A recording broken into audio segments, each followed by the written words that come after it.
Mukama ogenda ffe mu kigambo tunaffe tuwulire gwa Yesu Kristo mukama waffe.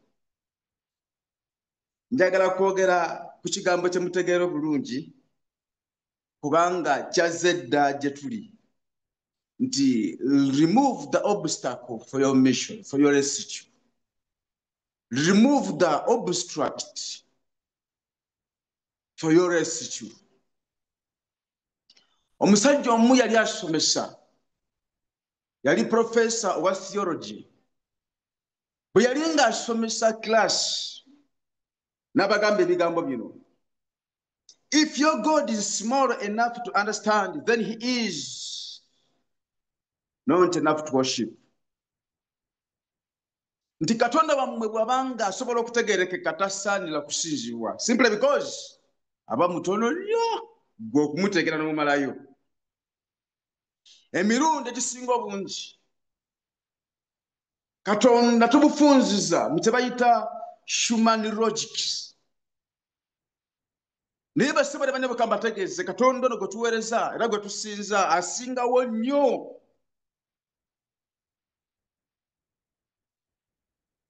God who must answer according to our timelines. A God who must behave according to our expectations.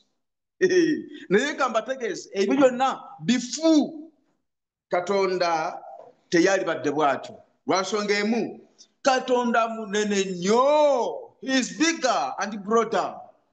2, he is higher. Mugulumivu eteekaniddaawo. Higher. 3, he is deeper.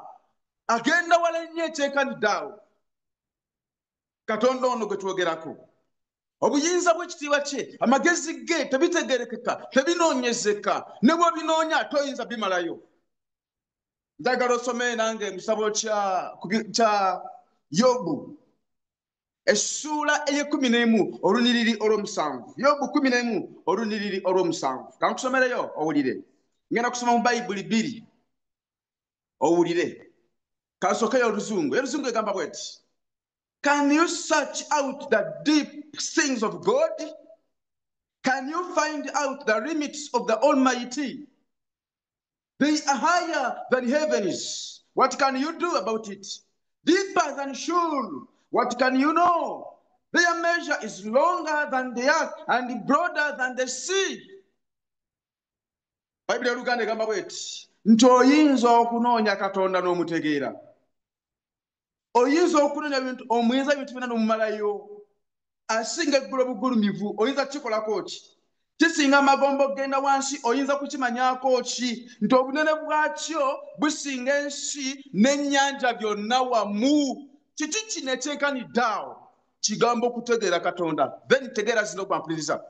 Ekigambo kino okutegeera Katonda si kye kinene. Naye ono gwe twagala okutegeera ye munene atategeerekeka, ye w'obuyinza tategeerekeka, aw'amagezi agatalojjeka. Bassebo ne bannyabo, njagala olwaleero Katonda tumufuneko perception entuufu.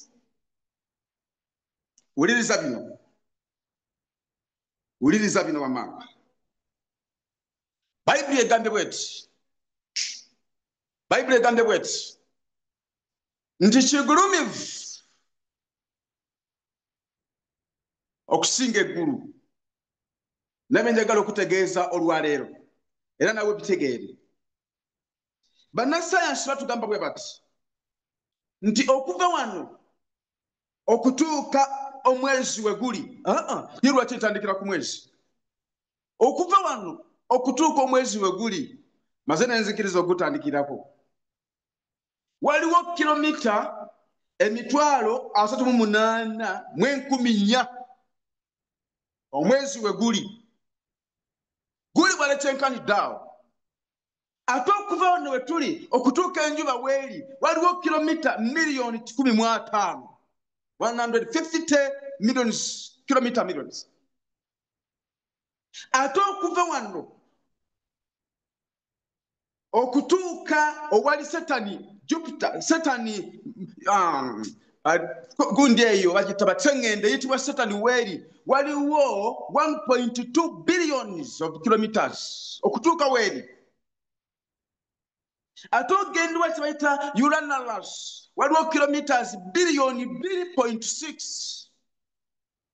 okutuuka Neptune weeri waliwo kilometers billion 4.3. okutuuka obutuuse bwe webiri. Naye kambategeeza ebigambo bino abampuliriza. Newankubadde kizibu nnyo ekyenkanidde awo, newankubadde biri wala nnyo, newankubadde tebikwatikako, tebituukakako, naye bannasayansi babituuseeko era babirabye. Newankubadde guli gutyo bigulumivu ekyenkanidde awo, naye kambategeeze awo enjuba weekomaawo Katonda waffe mugulumivu okusinga enjuba weeri. Awo omwezi we guli awo basebale banyabo Katonda ono gwe tusinza gwe tuweereza Bayibuli egambye is higher than that. Neptune weeri mu 4.6 billions. Kambategeeze our God is higher than that. Awo Neptune weeri basebale banyabo awo Katonda waffe ayitawo. Basebo kambategeeze Katonda gwe tusinza mugulumivu ekyenkanidde awo. Our God is higher than that. Amina. Olwekyo njagala kubasaba bino wammanga. Ng'oli mu nsi eno ng'okaba amaziga, nga weeraliikiridde, ng'olaajana, ng'oyogera bino, oyogera biri, okola bino, okola biri, njagala kutegeeza olwaleero. Tokkiriza kizibu kyonna. Tokkiriza masiga go yitamu. Tokkiriza mbeera ekunyigiriza. Tokkiriza muntu yenna kutwalaganya. Tokkiriza mabanja. Tokkiriza mbeera embi. Tokkiriza mbeera yonna ekuggyako waya, ekusomooza, ekweraliikiriza, ekutiisa. Togikkiriza kugulumira kusinga Katonda. Make sure ng'olaba Katonda 24/7. Oyinza okuba ng'olina ekirwadde kikutwalaganya nga terina omwakimanyi. Ziyinza okuba family issues nga zikutwalaganya. It is okay. Tokkiriza mbeera eyo kugulumira kusinga Katonda. Our God is higher than our problems. He is higher than our obstacles. For that reason, therefore, make sure wherever you are, wherever you are, make sure nti Katonda omulaba. Omusajja omu yaŋŋamba yali musumba nga akola research ku kweraliikirira. N'aŋŋamba nti omuntu alina ebisoomoozo bibiri mu nsi, ebizibu n'emikisa. Ebbanga ly'omala ng'otunuulira bizibu byokka ofuuka wa bizibu. Ebbanga ly'omala ng'otunuulira mikisa gyokka era olaba emikisa. Problemu y'eno, tujja amaaso ku Katonda ne tugateeka ku bizibu byaffe. Tujja amaaso ku Katonda ne tugasa ku sironi ezitutwala. Tujja amaaso ku Katonda ne tugateeka ku bintu ebitwaliikiriza. Bassebo bannyabo okulafubana kwanga kawungeezi kugamba tojja maaso go ku Katonda newankubadde ng'onyigirizibwa ekizibu kyo kakireme ogulumira okusinga Katonda. Simply because our God is able and He is higher than your problems. Then why do you worship your problems?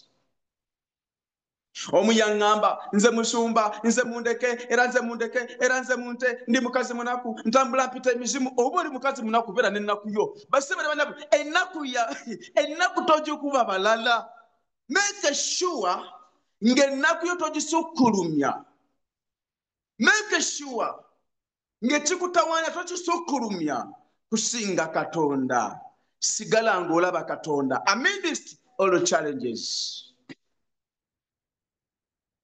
Bayibuli egambye ekigambo kino okunoonya Katonda okumutegeera kikawala nnyo. It's deeper okusinga amagombe. Omuntu omu ayinza okulowooza n'agamba nti amagombe gali kumpi nnyo. Genda onoonye abaziikibwayo. Bw'onoobasangayo ojja kukakasa nti kumpi.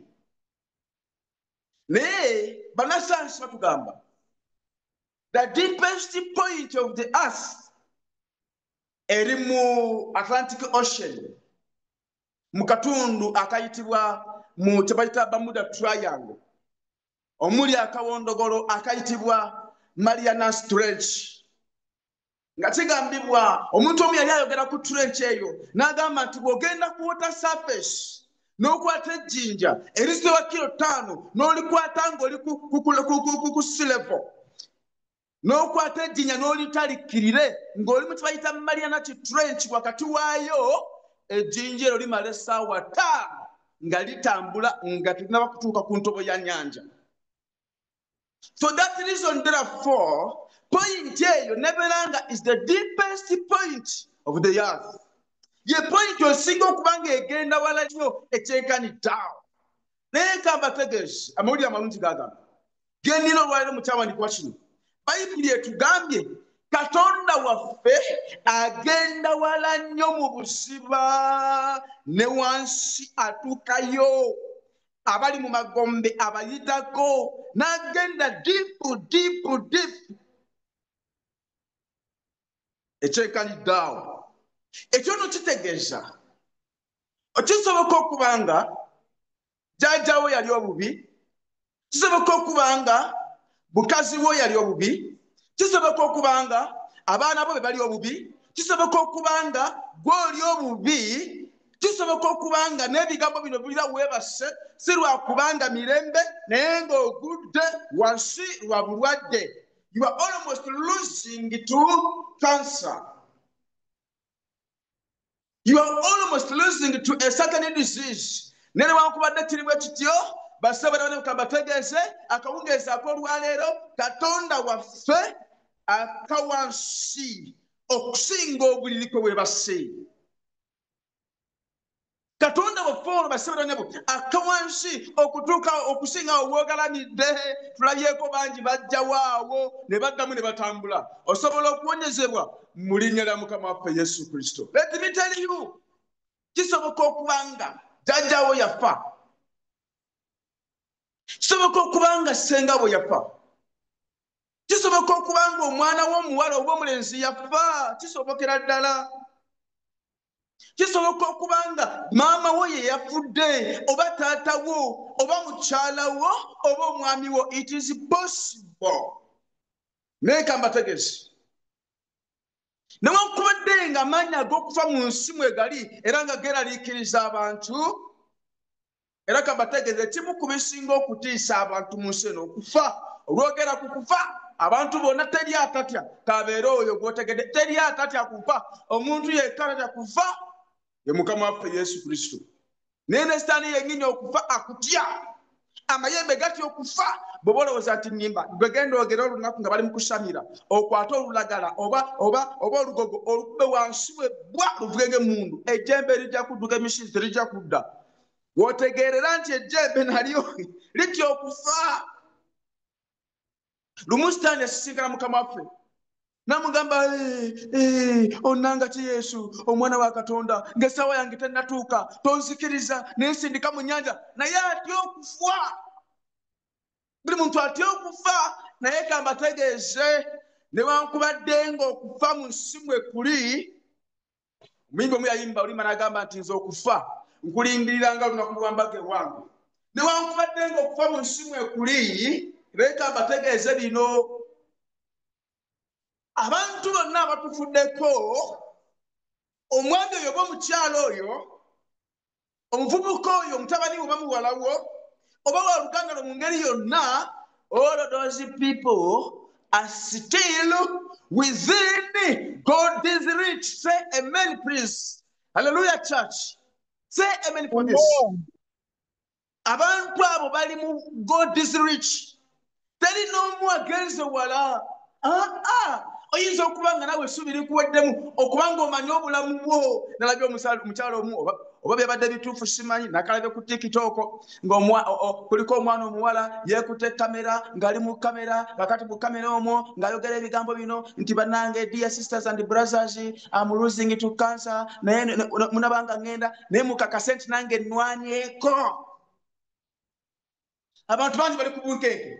They know that any time they are going underneath the earth.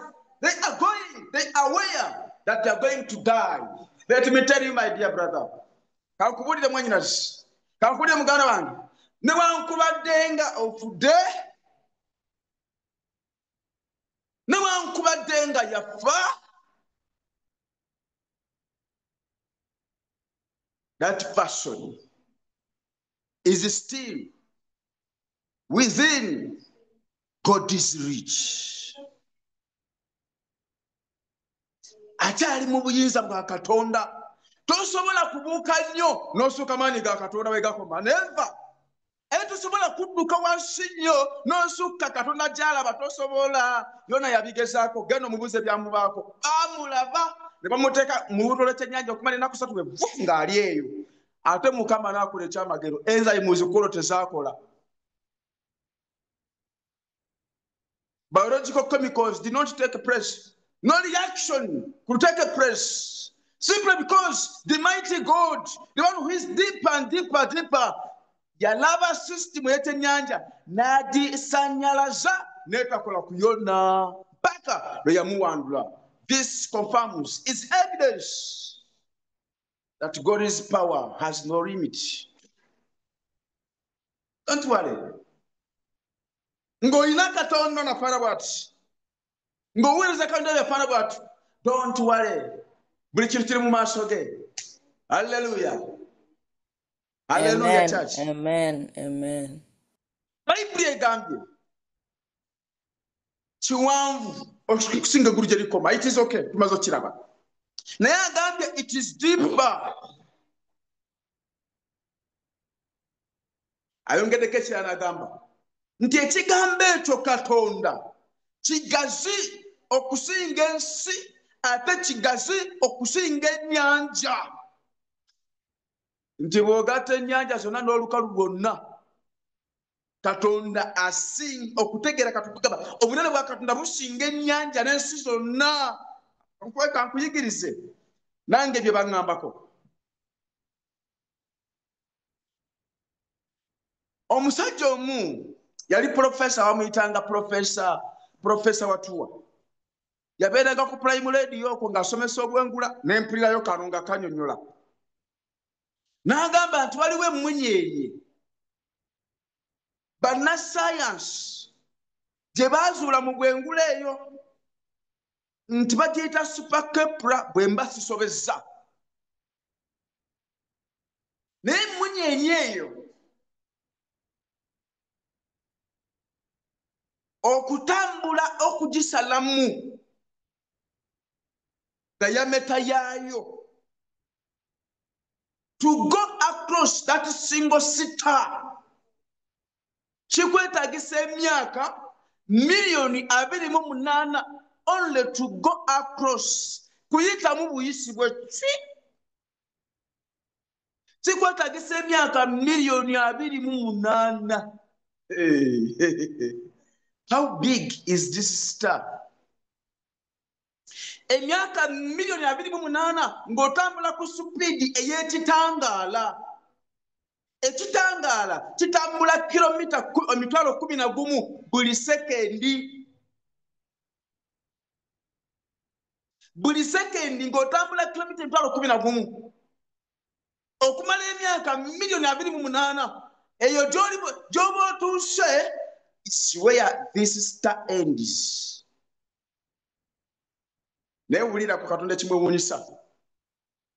Mu butuufu emmunyeenye eyo bw'obanga kikwetaagisa emyaka miliyoni 28 just ogisalamu obusazi bw'oti ng'otambula nga kizungirizi. Ekyo kitegeeza nnene nnyo. Ennene nnyo ekyenkanidde. Naye wuliriza Bayibuli kyegamba mu Kubikkulu essula 1:16 Bayibuli egamba bw'eti nti bw'ati bw'ayogera oyo akwata emmunyeenye 7 mu mukono gwe. Ani ayogera? Oyo. Ani? Katonda. Katonda ono nti yakwata emmunyeenye 7 mu mukono gwe. Emmunyeenye emu kikwetaagisa emyaka 28 to go across it. Yalina 7. Then my question is, how big is this star? ekyo kyoko kireke bwe kibanga million 28 to go across it naye nga Katonda alina 7 mu mukono gwe. My question is clear this time round. How big is God's hand? How big is the mighty hand of God? How powerful is this hand of God? Waliwo akayimba akali mu kitabo, omuyimbi omu yakayimba ne kanyumira mu ddoboozi eryo nga kagamba nti Mukama gwe ekifo kyaffe eky'okutulamu mu mirembe n'emirembe, Katonda tagwawo, Katonda togwawo, Katonda tagwawo. Gamba nti amina biwu. Amina nnyo. Amina. Kiti nti emyaka 1000 gy'oli lwe lunaku lumu. Kwegamba oluyimba lulaga Katonda n'obuyinza bwe n'amaanyi ge. Alina emmunyenye 7 mu mukono gwe. Obwedda abatukuvu bakwesiganga gwe, mukono gwo gw'amalabo gunatumala ffe, gunatumala ffe, gunatumala ffe. Siri muyimbi yo temeraliikirira. Amina.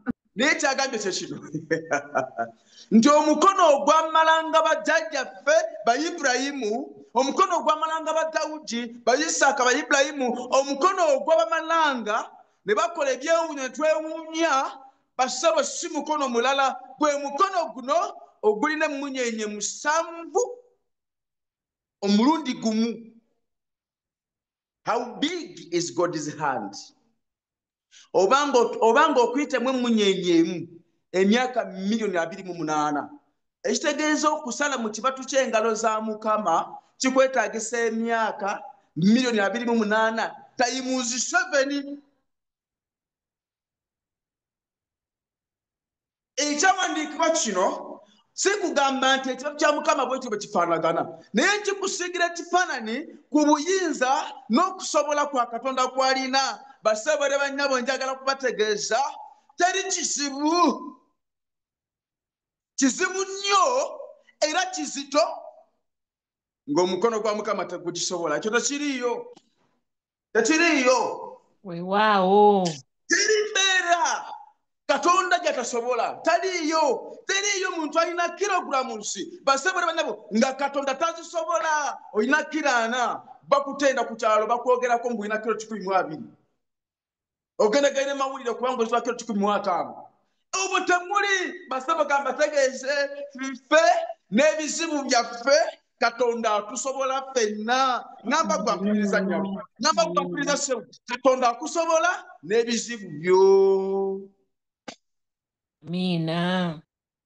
God is able to carry you through. Akusobola n'ebizibu byo. Ansobola n'ebizibu byange. Katonda akusobola nnyabo, togwamu ssuubi, togwamu maanyi. Katonda waakusobola. Lumu yagamba Yakobo, nze nakulonda era siri kusuula, totya so tekeŋŋentererwa, kubanga nze Mukama Katonda wo naakuwanga amaanyi, weewaawo, naakuyambanga, weewaawo, naakukuumanga, weewaawo, naakuwaniriranga n'omukono ogwa ddyo ogw'obutuukirivu bwange. Mugambe nti amina abawulidde. Yabakuuma n'omukono ogwa ddyo ogw'obutuukirivu bwe. Bulina emmunyenye 7. Katonda omukono gwe gusobola okutulokola. Amina. Don't lose hope. Togwa mu ssuubi, tebalaliikirira. Katonda wali kankutegese omusajja ayitibwa Ibulayimu ng'atuuka enjala ng'egwa mu nsi ye. Enjala bwe yagwa, Ibulayimu n'akwata ekkubo n'agenda mu nsi ya Misiri. Bw'atuuka mu nsi ey'e Misiri n'agamba mukazi we Saala, n'amugamba Saala, okusinziira ku bulungi bwo Abamisiri bwe banankwata naawe bagenda kutwala ate nze banzite. Olwekyo bwe tutuuka e Misiri bagamba oli mwannyinaze, oba bakutwala bakutwale, naye gwe bagamba oli mwannyinaze. Ne bananga omukazi nga tagabika. Ibulayimu nga yamira ppiri, mukazi nga tagabika. Osooka n'olowooza A, B, C, D, E, F, D. Otegedde? N'obirowoozaamu nga tebijja. Naye Ibulayimu n'amira ppiri n'agamba mmwe genda bajja kunzita. Kanyabo genda. Saala genda bagambe bajja oli mwannyinaze bajja kunzita. Baba bali awo. Bakanyama ba Falaawo ne batuuka. Bakanyama ba Falaawo nga batuuse, Ibulayimu n'abagamba, is my sister. Ne Saala n'akkiriza, yes, my elder brother. Abasajja ba Falaawo ne bakwata Saala ne bamutwala mu kisenge kya Falaawo. Tegedde bye njogerako. Ibulayimu asigadde bweru. Saala ali ludda wa? Mu lubiri ali mu kifo ki? Mu kisenge kya Falaawo. Gwe omanyi emboozi ezibera mu kisenge. Ngamba gwampuliriza. Eyo Saala gyali. Naye kankubuuze sister, kankubuuze mwannyinaze. Ngamba gwampuliriza. Omanyi nti bayita kisenge? Okimanyi? Okoze bulungi. Eyo Saala gye yali. Ibulayimu n'asigala ebweru. Falaawo n'akomawo. Ibulayimu n'alaba nga Falaawo akomyewo akawunga essaawa 12, n'amanya nti kati Falaawo olumala okunaaba kibali kigenda kugwa n'amenvu. Falaawo n'amala okunaaba n'ajjayo entawulo ne yeesiba n'ayingira ekisenge. Embwa n'etandika okulya emmwanyi. Kubanga omukazi oli Saala yayingira n'emmwanyi, Falaawo n'ayingira n'embwa. Embwa n'erya emmwanyi. Naye Bayibuli egamba bw'eti, Ibulayimu gy'ataali, basebo ne banyabo, amuli amalungi ge nnina mu mukono guno ogutusobola, mu mukono guno ogw'amaanyi, basebo ne banyabo, bamawulire amalungi ge nnina gaagano, ngamba gwampuliriza tebakutawaanya, bagambe basooke bakuleka owulire bino. Amawulire amalungi ge nnina gaagano, Ibulayimu gy'ataali, omukono guno ogw'amaanyi ogututwala n'ebizibu byaffe gwaliyo. Amiina. Katonda yaliyo, bitegedde gwe. Yaliyo. Eyo gy'otali eyo, don't mind, please, don't worry. God is there. Ebyo by'otasobola ebyo, don't worry, don't mind it. God is there. Katonda gyali eyo. Ebyo ebikukaabya ebyo nga biriga ebyo ebiremeddeko tebibawo tebigenda. Kankutegeeze Katonda alaba bw'ati ate abisobola. Listen, Bayibuli egamba nti Ibulayimu Falaawo yagolokoka akwate ku Saala. Bayibuli egamba n'asula ng'abonaabona ekiro kyonna. Nali nsomako akatabo, mulina muyinza okukasoma. Bakayita The Survey on Old Testament. Kino nze kye nasomayo, chapter ya 35, naawe genda onoonye akatabo ako osome essuula eyo. Kigamba, kale katukyogereko ne bwe kiba nga si kituufu, naye kyekiri wali ono lisaati ekyo yafuna. Kigamba nti bwe yagezangako mukwata ng'ensingo emukuba. Bwe yatwalanga omukono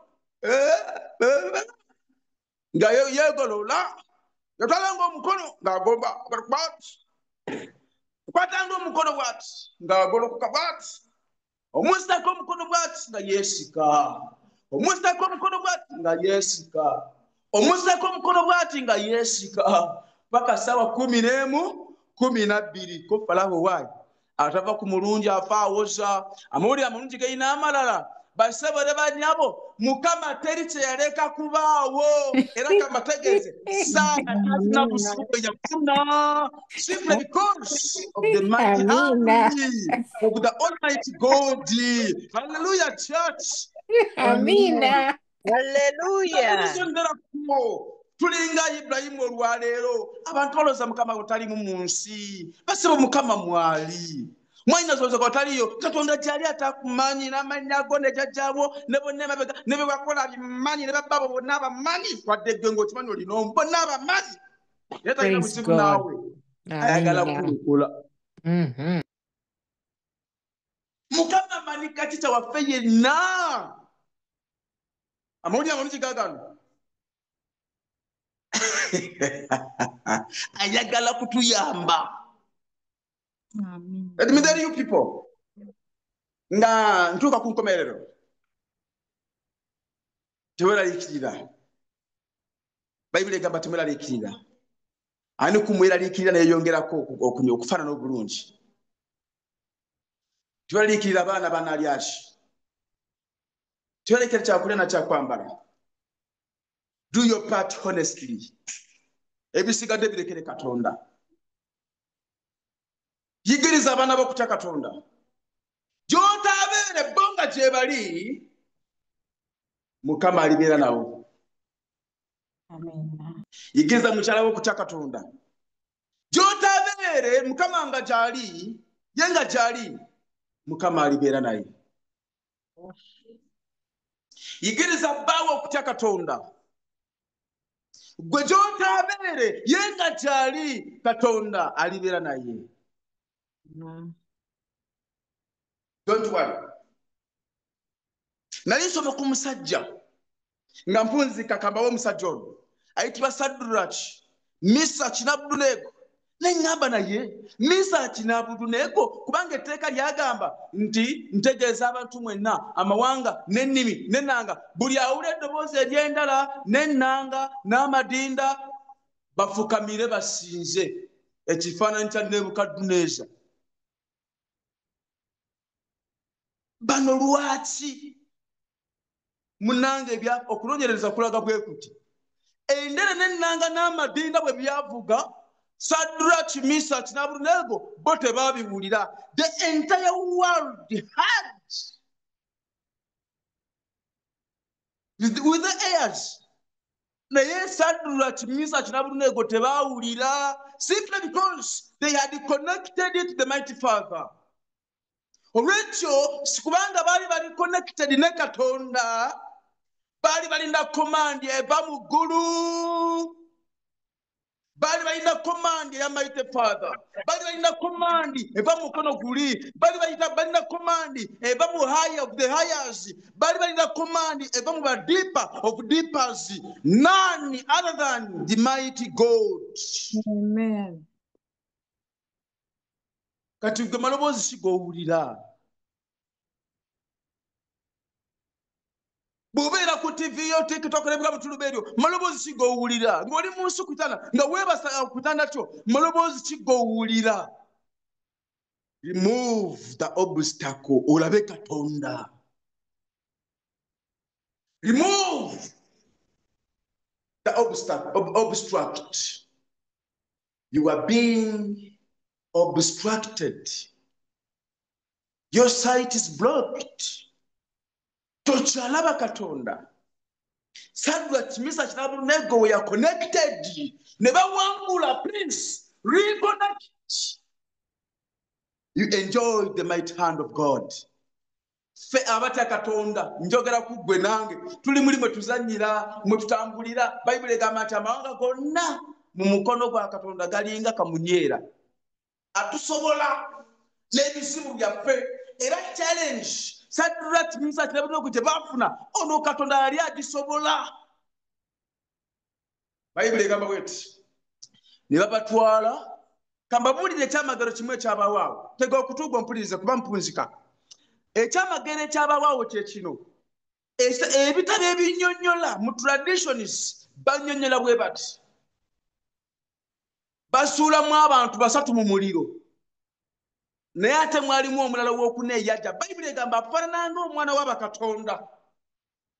Wulira abasajja bano abasuulamu Saddulaaki, Misaaki n'Abeduneego omuliro gwabookya just nnimi zabakonako ne zibookya naye ate Saddulaaki n'Abeduneego abali mu kikoyi bo tebajja kubanga mwalimu omuntu ogwokuna afaanana ng'omwana w'abakatonda si mulala ye Katonda gwe twogerako Mukama waffe Yesu Kristo. Mugambe nti amiina. Amiina nnyo. Ekyenjawulo kikino ekiri mu traditions Nebukadduneeza bw'alaba omuntu ow'okuna n'alyoka ajja nga yeetegereza bw'ati ng'alaba omuntu ow'okuna neyabuuza ekibuuzo ng'omuntu ow'okuna amulaba n'abuuza ekibuuzo tetwasudde mu 3 ate nga ndaba 4. Naye wulira awo yasembera abuuze nga ndaba 4 ate nga twasudde mu 3. Abasajja bali abaasulamu Saddulaaki, Misaaki n'Abeduneego wennyini we baafiira. This time round Nebukadduneeza atuukawo ye nga tasiriira ennimi z'omuliro nga zimuyitako buyisi zimukomba naye nga tasiriira. Lwaki yatuukawo awo n'atasiriira ennimi z'omuliro nga zimukondako n'atasiriira ate nga bali zaabata? Ensonga yali emu. Nebukadduneeza akola ensobi egi yajja amaaso ge ku Saddulaaki, Misaaki n'Abeduneego amaaso n'agateeka ku muntu ow'okuna eyali mu kikoofi. Omuntu yenna waddira amagezi ge amaaso ge n'agakonekitinga ku Mighty Father, Deeper God, the Most High Father, Eliyoni. Omuntu yenna bw'akonekitinga kwoyo teri kimutwala ssebo. Ekyo kye kyawonya Nebukadduneeza obutafa. Amiina. Set your eyes unto your God. Kyusa amaaso go otunuulire Katonda. Buusa amaaso go eri ebyo bikulemesa okulaba Katonda. Jjawo ebisiikirize eby'ebizibu byo. Teeka amaaso go ku Katonda wo. Jjawo ebisiikirize ebyebyo ebikweralikiriza. Please press your eyes upon your God. Jjawo ebikka by'amaziga lekera bubbigulumiza osinga Katonda. Our God is higher than that. Kyonna ekyokweraliikiriza, please press it into the hands of the Almighty God. Bible tebudegamba bweti Yeremiya essula 32:27 agamba atya? Agamba nti kale agamba nti laba nze ndi Mukama Katonda wa bonna abalina omubiri. Waliwo ekigambo kyonna ekinema mwanyinazi ampuliriza. Mukama agambye Katonda wa bonna abalina omubiri. My question is, oyina omubiri? Ngamba gwe Mosebo ampuliriza. Agambye wa bonna abalina omubiri. My question to you is, oyina omubiri? Ye. Agambye Katonda wa bonna abalina omubiri. For that reason therefore Katonda wa Danieli ye Katonda wange nawe ye Katonda wo. Amina. Amiina. Katonda wa Daudi ye Katonda wo nange ye Katonda wange. Amina. Amiina. Katonda wa Paulo ne Petero ye Katonda wo nange ye Katonda wange. Haleluya. Amiina. Omubiri oyo ye Kitaawe wa Mukama waffe Yesu Kristo. Oyo yalina omukono guli okulokola. Haleluya. Amen. Praise God. Amen. Laba ndi Katonda wa bonna abalina omubiri. Waliwo ekigambo kyonna ekinema. Leero lunaku lwo Mukama waliwo ekimulema? Gwe bikulema weebiri. Naye Mukama talina kimulema. Wow. Lumu kabanumize nga ngenda okubasabira. Lumu omukyala yali neyiba wange eyo ginaweererezanga bambi omukyala olubuto ne luyitako emyezi 12 beddu naye nga yali mukono gwa mukyala wange nnyo family friend bwe luyitako emyezi 12 ne bateekateeka okusamira okw'amaanyi ne baleeta embuzi ne baleeta endiga ne baleeta byonna ne batandika okusamira the whole day spent in the shrine. Let me tell you people,